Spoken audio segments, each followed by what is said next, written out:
ಹುಟ್ಟಿದರೆ ಕನ್ನಡ ನಾಡಲು ಹುಟ್ಟಬೇಕು. ನಮಸ್ಕಾರ, ಎಲ್ರಿಗೂ ಸ್ವಾಗತ ಮತ್ತೊಂದು ದೆವ್ವದ ಕಥೆಯೊಂದಿಗೆ. ಎಲ್ಲರೂ ಚೆನ್ನಾಗಿದ್ದೀರಾ ಅಂತ ಅಂದ್ಕೊಂಡಿದ್ದೀನಿ. ಕಥೆನ ಪೂರ್ತಿಯಾಗಿ ಕೇಳಿ, ಆಮೇಲೆ ವಿಡಿಯೋಗೆ ಲೈಕು ಕಮೆಂಟು ಶೇರ್ ಮಾಡಿ, ಹಾಗೆ ಚಾನಲ್ಗೆ ಸಬ್ಸ್ಕ್ರೈಬ್ ಕೂಡ ಮಾಡ್ಕೊಳ್ಳಿ. ಕತೆ ಆಗಿರೋದು ಬಂದ್ಬಿಟ್ಟು ನಾಗುಂಬೆಯಿಂದ ಮುಂದೆ ಕಮ್ರಾಡಿ ಎಂಬ ಒಂದು ಊರಲ್ಲಿ ನಡೆದಿರೋವಂಥ ಒಂದು ಘಟನೆ. ಸೊ ಈ ಒಂದು ಊರಲ್ಲಿ ಆಗಿರುವಂಥ ಘಟನೆನ ನನಗೆ ತಿಳಿಸಿರೋದು ಬಂದ್ಬಿಟ್ಟು, ಅಂದರೆ ಅವ್ರ ಹೆಸರು ಬಂದ್ಬಿಟ್ಟು ಅಭಿಷೇಕ್ ಅಂತ ಹೇಳಿ. ಸೊ ಇವರು ಮೂಲತಃ ಕಮ್ರಾಡಿ ಎಂಬ ಒಂದು ಊರಿನವರೇ. ಸೊ ಇವರ ಒಂದು ಊರಲ್ಲೇ ನಡೆದಿರೋ ಅಂತಹ ಒಂದು ಕಥೆನ ಅವರು ನಮಗೆ ಯಾವ ಥರ ತಿಳಿಸಿದಾರೋ ನಾನು ಕೂಡ ನಿಮಗೆ ಅದೇ ರೀತಿ ತಿಳಿಸ್ತಾ ಹೋಗ್ತೀನಿ. ಎಲ್ಲೂ ಕೂಡ ಸ್ಕಿಪ್ ಮಾಡದೆ ಕಥೆನ ಪೂರ್ತಿಯಾಗಿ ಕೇಳಿ. ವಿಡಿಯೋ ಏನಾದ್ರು ಲೆಂತ್ ಆಯಿತು ಅಥವಾ ಡ್ರ್ಯಾಗ್ ಆಯಿತು ಅಂತ ಅನಿಸಿದ್ರೆ ವಿಡಿಯೋನ ಸ್ವಲ್ಪ ಸ್ಪೀಡ್ ಮಾಡ್ಕೊಳ್ಳಿ. 1.5x ಅಥವಾ 1.7xಗೆ ಮಾಡಿಕೊಂಡು ಕಥೆನ ಪೂರ್ತಿಯಾಗಿ ಕೇಳಿ. ತುಂಬಾ ಥ್ರಿಲ್ ಆಗಿದೆ ಅಂತಲೇ ಹೇಳ್ತೀನಿ. ಸೊ ಅಭಿಷೇಕ್ ಮೂಲತಃ ಕಮ್ರಾಡಿ ಅವರೇ, ಆವಾಗಲೇ ಹೇಳ್ದಂಗೆ. ಸೊ ಇವರಿರುವಂತಹ ಒಂದು ಊರು ಬಂದ್ಬಿಟ್ಟು ಕಮ್ರಾಡಿಯಲ್ಲಿ ಒಂದು ಚಿಕ್ಕ ಊರು. ಸೊ ಆ ಒಂದು ಊರಿನ ಹೆಸರೇ ಗುಡ್ಡೆ ಅಂತ ಹೇಳಿ. ಸೊ ಗುಡ್ಡೆ ಅಂತ ಆ ಒಂದು ಊರಲ್ಲಿ ಮೆನ್ಷನ್ ಆಗಿರೋವಂಥದ್ದು. ಅಂದರೆ ಈ ಒಂದು ಕಮ್ರಾಡಿ ಎಂಬ ಊರಲ್ಲಿ ಗುಡ್ಡೆ ಎಂಬ ಒಂದು ಚಿಕ್ಕ ಊರು ಇರೋವಂಥದ್ದು. ಸೊ ಆ ಒಂದು ಊರಲ್ಲಿ ಇವರು ಮೂಲತಃ ವಾಸವಾಗಿರ್ತಾರೆ. ಸೊ ಇವರ ತಂದೆ ಹಾಗೆ ಇವರ ತಾಯಿ, ಅಂದರೆ ಇವರು ಇನ್ನೂ ಬ್ಯಾಚುಲರ್ ಅಂತಲೇ ಹೇಳ್ಬೋದು. ಸೊ ಇವರಿಗೆ ಒಬ್ಬರು ಅಣ್ಣ ಕೂಡ ಇರ್ತಾರೆ. ಅಂದರೆ ಇವರೆಲ್ಲ ಮೂಲತಃ 4 ಜನನು ಅದೇ ಒಂದು ಊರಿನಲ್ಲೇ ವಾಸವಾಗಿರ್ತಾರೆ. ಸೊ ಅದೇ ಒಂದು ಊರಿನಲ್ಲಿ ಸ್ವಲ್ಪ ಮುಂದೆ ಬಂತು ಅಂತ ಅಂದರೆ ಒಂದು ಮನೆ ಇದೆ. ಸೊ ಆ ಒಂದು ಮನೆ ತುಂಬ ವರ್ಷಗಳ ಹಿಂದೆನೇ ಪಾಳು ಬಿದ್ದಿದೆ ಅಂತ ಹೇಳಿರುವಂಥದ್ದು. ಅಂದರೆ ಸುಮಾರು ವರ್ಷಗಳಿಂದ ಆ ಮನೆಯಲ್ಲಿ ಯಾರೂ ಸಹ ವಾಸವಿಲ್ಲ.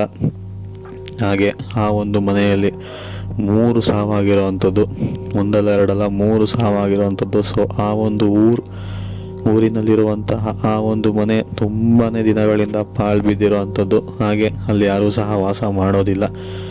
ಅಲ್ಲಿ ಮೇಲ್ಗಡೆ ಚಾವಣಿಗಳೆಲ್ಲ ಕಿತ್ತೋಗಿ ಒಂಥರ ಬೂತ್ ಬಂಗ್ಲೆ ಥರ ಇರೋವಂಥದ್ದು. ಸೊ ಆ ಒಂದು ಮನೆಯಲ್ಲಿ ಇವರಿಗೆ ಆವಾಗವಾಗ ತುಂಬಾ ಶಬ್ದಗಳು ಕೇಳಿ ಬರೋವಂಥದ್ದು, ಯಾರೋ ಕಿರ್ಚಿದ ರೀತಿಯಲ್ಲಿ, ಅಲ್ಲಿ ಯಾರೋ ಓಡಾಡ್ತಿರೋ ಹಾಗೆ ಅಲ್ಲಿ ಹೋದರೆ ಒಂಥರ ನೆಗೆಟಿವ್ ಫೀಲ್ ಬರೋವಂಥದ್ದು ಎಲ್ಲನೂ ಸಹ ಆಗ್ತಿದ್ದಂತೆ ಇವರಿಗೆ. ಸೊ ಇದಕ್ಕೆಲ್ಲ ಮೂಲ ಕಾರಣ ಏನು ಅಂತಂದರೆ, ಆವಾಗ ಹೇಳ್ದಂಗೆ ಮುಂಚೆನೇ ಆ ಒಂದು ಮನೆಯಲ್ಲಿ ಒಂದು ಕುಟುಂಬ ವಾಸವಾಗಿತ್ತು.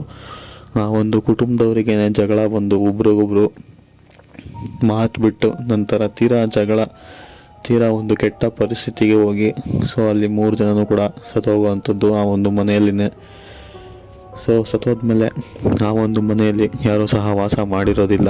ನಂತರ ಆ ಒಂದು ಮನೆಗೆ ಸರಿಯಾಗಿ ಪೂಜೆನೂ ಕೂಡ ಮಾಡಿರಲ್ಲ.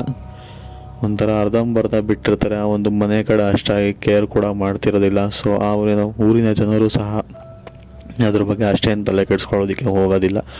ಬಟ್ ಇದಾಗಿ ಸ್ವಲ್ಪ ಸಮಯಗಳು ಕಳೀತಾ ಅಲ್ಲಿ ತುಂಬಾ ಒಂಥರ ವಿಚಿತ್ರ ಶಬ್ದಗಳಾಗುವಂಥದ್ದು, ಯಾರೋ ಹೊಡೆದಾಡ್ತಿರೋ ಥರ, ಯಾರೋ ಕಿರ್ಚಾಡಿ ಜೋರಾಗಿ ಜಗಳ ಆಡ್ತಿರೋ ಥರ, ನಂತರ ಅಲ್ಲಿಂದ ಯಾರೋ ಓಡ್ ಬಂದ ರೀತಿಯಲ್ಲಿ ಆವಾಗ ಬೆಂಕಿ ಕಾಣಿಸ್ಕೊಳ್ಳೋದು. ಸೊ ಈ ಥರ ಎಲ್ಲ ಆ ಒಂದು ಊರಿನವರಿಗೆ ಕಾಣಿಸ್ಕೊತಿರುತ್ತೆ. ಸದ್ಯಕ್ಕೆ ಅವರ ಊರಿನಿಂದ ಸ್ವಲ್ಪ ಮುಂದೆ ಬಂದರೆ ಆ ಒಂದು ಮನೆ ಇರುವಂಥದ್ದು. ಸೊ ಆ ಕಡೆಯಿಂದ ಬೇರೆ ಯಾವ ಮನೆಗಳೂ ಇಲ್ಲ. ಸೊ ಆ ಒಂದು ಮನೆಯ ಪಕ್ಕದಿಂದನೇ ಬೇರೆ ಎಲ್ಲ ಮನೆಗಳು ಕೂಡ ಶುರು ಆಗುವಂಥದ್ದು. ಸೊ ಆ ಒಂದು ಮನೆಗೆ ಒಂದು ಬೀದಿ ದೀಪ ಕೂಡ ಇಲ್ಲ.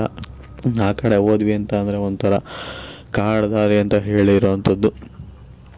ಸೊ ಇವ್ರ ಪ್ರಕಾರ ಏನು ಅಂತಂದರೆ, ಊರಿನವರೆಲ್ಲರೂ ಸಹ ಆ ಒಂದು ಇನ್ಸಿಡೆಂಟ್ ಎಲ್ರಿಗೂ ಸಹ ಎಲ್ಲರ ಜೀವನದಲ್ಲೂ ಸಹ ಒಂಥರ ಕೆಟ್ಟ ಪರಿಣಾಮನೇ ಬೀಳ್ತಿತ್ತು ಅಂತ ಹೇಳ್ಬೋದು. ಯಾಕೆ ಅಂತಂದರೆ ಅಲ್ಲಿ ಹೋಗೋರಿಗೆಲ್ಲ ತುಂಬಾ ಭಯ ಆಗ್ತಿತ್ತು. ಆವಾಗ ಶಬ್ದಗಳು ಕೊಡೋದಾಗಲಿ, ಅಂದರೆ ಆ ಒಂದು ಶಬ್ದಗಳಿಂದ ಇವ್ರು ಯಾರಿಗೂ ಸಹ ತೊಂದರೆ ಆಗಿಲ್ಲ. ಬಟ್ ಆದರೂ ಸಹ ಅಲ್ಲಿ ಹೋಗೋದಕ್ಕೆ ಭಯ ಆಗುವಂಥದ್ದು.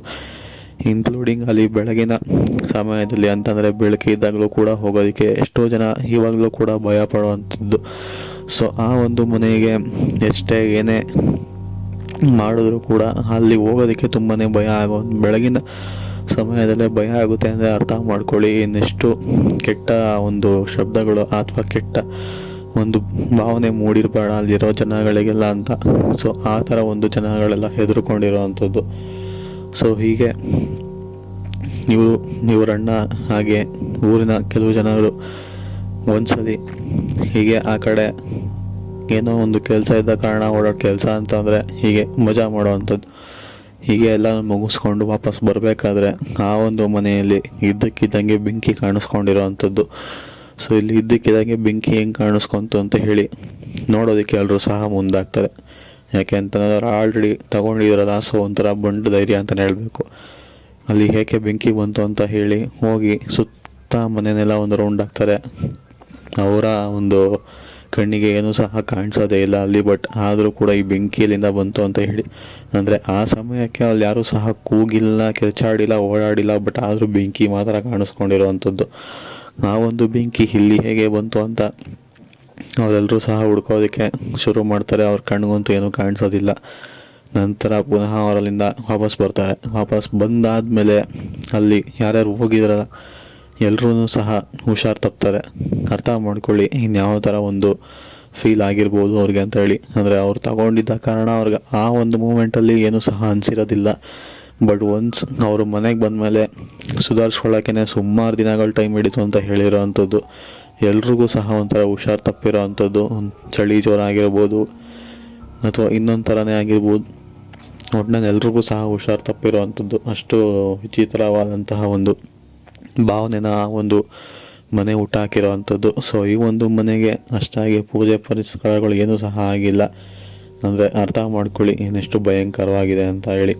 ಸೊ ಇದಾಗಿತ್ತು ನನಗೆ ಅಭಿಷೇಕ್ ಎಂಬುವವರು, ಮೂಲತಃ ಕಮರಾಡಿ ಅವರು ಕೊಟ್ಟಿರುವಂತಹ ಒಂದು ಕತೆ.